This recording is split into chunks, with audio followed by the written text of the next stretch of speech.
5 of the scariest unsolved mysteries ever. Let's get into it. Kevin Wynn, who was 25 at the time, went missing in the early hours of December 9th, Let's 2018. go. His family said he was kicked out of a bar called the Brass Rail on Broadway after an altercation, and that's the last they've seen or heard from him.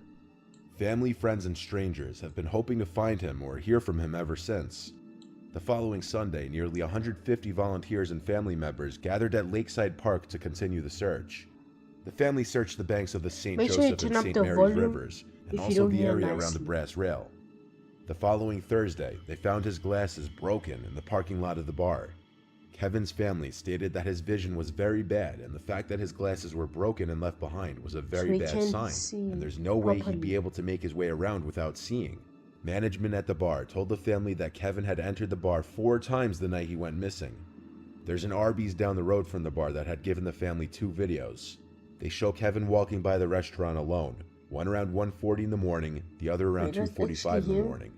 The Brass Rail has given their surveillance video to detectives, but after 2 long years with no word, the family has become less hopeful. Many people believe he had broken his glasses and without his vision simply stumbled into the river and drowned. But if this were the case, the body would have been found during the multiple searches of the river, or at the very least, the body would have been washed up somewhere by now. In 2002, Four. Michaela Lawrence, who was 12 at the time, and her entire family received news that her father had been in a fatal car accident. His body was barely recognizable from the wreck. The family, of course, opted for a closed casket funeral. A few weeks after the funeral, things started appearing in the mailbox of the Lawrence household. Small packages with Michaela's name written on them. The packages would come once every few weeks. The first package was a small knick-knack type item. It was a decorative model glow-up Big Ben clock statue. It was a familiar piece that Michaela's mother recognized from the house somewhere. A few weeks later, another package came. This package contained an old antique stopwatch from the 50s. It didn't work anymore, but once again it looked familiar to Michaela's mother.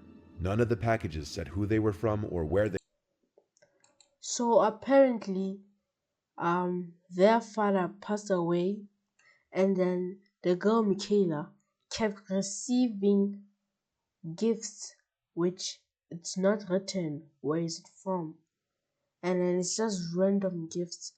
That's a bit scary. I am not gonna lie, it's a bit scary. Imagine receiving gifts and you don't know where it comes from. Come on. came from.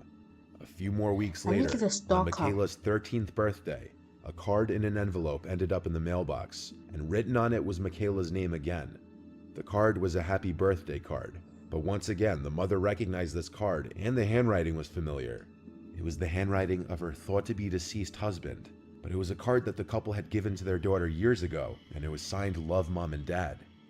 This confirmed her suspicions that the items that had been arriving in the mail were possessions from the house, those of her husband's. Sent the packages, or how whoever sent them got a hold of them. So what if, so basically it's like, I'm sorry for pausing, by the way, I'm not gonna pause anymore, but basically it's like things in the house, and then your father passes away, and then the things in the house keep coming in as presents in the mail, and then it's not written who is it from. You get it? And then the notes and stuff like that, it's familiar handwriting. It keeps coming in. Like, it's so scary. Things in the house keep coming in. Who found it? Come on. Frauke Liebs disappeared on June 20th, 2006 from the town Paderborn in Germany. Her body was found almost 4 months later, on October 4th, 2006.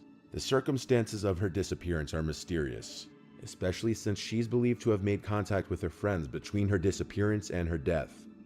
2006 was the year of the Football World Cup in Germany. Frauke met with some friends at the Old Triangle Irish pub in downtown Paderborn to watch some of the games. Her mom dropped her off at the pub around 9 p.m. During the Sweden-England match, she exchanged text messages with an acquaintance until the battery of her cell phone ran out. She then borrowed the battery of her friend, but the friend said that she returned the battery before leaving. At about 11 p.m., Frauke left the bar. It's assumed that she walked home, because she was said to only have about €5 on her at that point. Her flat was about 1 mile away from the pub. Nobody knows which path she took because nobody saw her after she left the pub. Her flatmate Chris claimed that she never arrived in the flat. At 12:49 a.m., her roommate received a text from Frau K, which stated that she'd be back late. She did not appear at work the following day, and after she was not in the apartment, Frau K's mother reported her missing. Over the next few days, Frau K contacted her roommate 5 times over cell phone. The calls were usually short and during the evening hours and did not contain a lot of information about her situation. In the first calls, she hinted that she would come back soon, but answered further questions evasively or mysteriously. The last phone call was received on the evening of June 27th, while Frau K's sister was present. Frau K got asked by her sister if she was held against her will, and she supposedly said yes, but then immediately corrected herself by saying no in a louder tone. After that, the contact of Frau K was lost. According to police, during these phone calls, Frau K's cell phone was in various industrial zones of Paderborn. The police also assumed that the calls were placed from within a car that was driven to those areas. The case was never solved. The case was never solved. Imagine the pain of somebody missing and then the cases are not being solved. You don't know nothing. Wheeler held many important positions throughout his lifetime. He was a chairman for the Vietnam Veterans Memorial Fund, a senior planner for Amtrak, an official of the Securities and Exchange Commission, and more. His value to his community made it much worse when Jack disappeared on December 28, 2010, after exiting an Amtrak near Wilmington, Delaware. He was later seen on December 30th at 10th and Orange Street in Wilmington. On December 31st, his body was discovered by a landfill worker as it fell onto a trash heap in the Cherry Island landfill. His death was later ruled a homicide. His death was ruled to be due to assault and blunt force trauma. It was determined that all of the stops the garbage truck had made that day involved large commercial disposal bins in Newark, a few miles from Jack's home.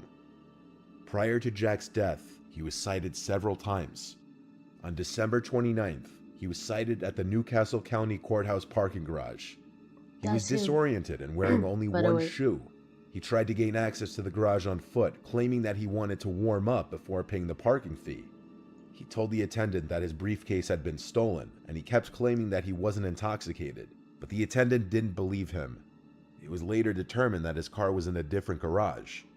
This was the last CCTV footage taken of him. Later that day, Jack asked a pharmacist in Newcastle for a ride to Wilmington.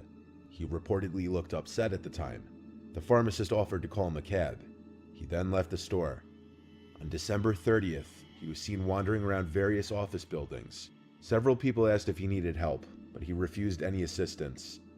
This case has still never been solved. Lastly, we have the disappearance of Brian Schaefer.